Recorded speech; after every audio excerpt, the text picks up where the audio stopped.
Hi, my name is Dale Davis, and I would like to take a few moments to introduce you to our new proposed Unified Development Ordinance. This ordinance is available on the planning page of our website, and I encourage anyone who's interested to download a copy, take a look, provide us any feedback that you wish.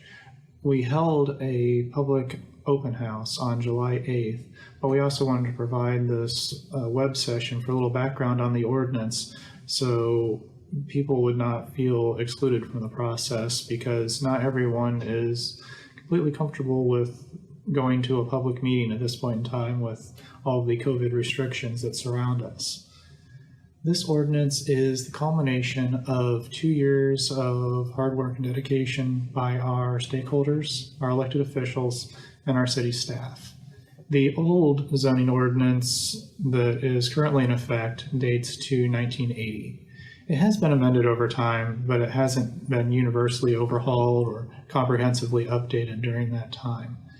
Our previous zoning ordinance, I should say our current zoning ordinance, relies heavily on overlay districts to update itself, so that you could have a commercial zone in 3 different areas of our city. If you had one along I-65, if you had one along US 31, and if you had one along 135, they could have the same zoning designation, but they would not have the same standards. The new zoning unifies all of our standards across the community, and that's for commercial, industrial, and residential development. Portions of the old code have been carried forward, but those provisions are, as I mentioned, universally applied. Our new format separates the design standards from the actual zoning classification, so it's more based on the form of the structure you're building, if it's a warehouse, if it's a fast food restaurant, if it's a single-family home, so that no matter the zone, the design is consistent. The new districts also eliminate the overlays, so that these standards are, when you see a residential zone, there's nothing more to it. When you see a commercial zone, there's no additional standards. Residential development has evolved in the 40 years since our previous ordinance was adopted. We have more options available now based on the types of construction we're seeing. We still have the same path that we had in our previous ordinance, but we've also opened up a few new paths that respond to the types of product our builders and our residents are expecting to see. Our commercial development is now a level playing field across the city. And industrial development, given Greenwood's unique mix of heavy commercial, light industrial, and residential, industrial will now is also encouraged to be heavily screened from streets and significantly buffered from homes. So that is a standard that will be carried forward in this ordinance.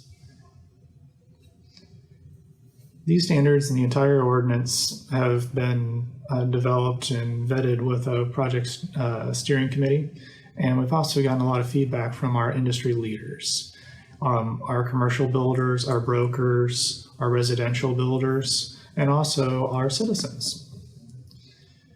The proposed zoning map, which is also available on our website, is aligned as closely as possible to our existing zoning map. What that means is, if you look at our existing zoning map and you look at our proposed zoning map, the proposed zoning does not carry forward any of the same nomenclature for residential development or commercial development.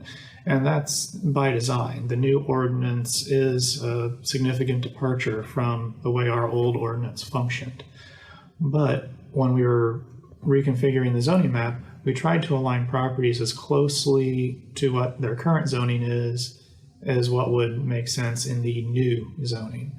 So if a property was agriculture and we zoned it as agriculture in the new map, that's not necessarily saying that the city forever and always thinks of this property as agriculture, but that was the closest zone available. If something was residential 1, R1, and now it is residential large, RL, those were the closest classifications to each other. No areas were targeted for substantial deviations from that previous map. So some questions you might have are, if you're a resident, what about my home?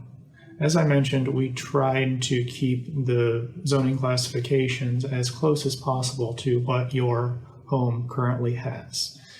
If you are not planning to remodel, if you just want to live in your home, you can keep living in your home. This will not affect that. We've established new rules for how your home can expand. Previously, if you wanted to expand your home or do a substantial remodel, you have had to come into full compliance with the zoning code. That led to a lot of Board of Zoning Appeals cases. Our new code allows a 20% expansion and maintain that legal nonconformance. What that means is if you have an older home and it doesn't necessarily meet the code, you could do a small renovation, a small expansion, and still be a legal nonconforming use. What about your business? Again, if you want to keep operating and do not wish to change your business, reface the structure, modify the parking lot, you can continue operating just as you always have. However, if you want to remodel, as with residential, any remodel would have triggered compliance with the new code. We now have a little bit more flexibility in there with this 20% rule. What are the next steps? Well, we welcome comments to be submitted to our website through our Citizen Connect portal. We will post a comprehensive summary of the feedback we've heard. And if you've not used our Citizen Connect portal before, you can go on the main page of the city's website, and at the very bottom of the page in the right-hand corner, there's a connection to Citizen Connect, and there is a category for our zoning ordinance. Please fill out whatever comments you feel are necessary, you feel would help the process, things you want us to look at, and we are happy to do so. This is anticipated to start adoption in August. So this July 16th date is important to us. We want to get these comments back to our consultant so we can finish up this draft. We've had a lot of great feedback so far, but we certainly welcome more. Thank you for your time, and I look forward to your comments.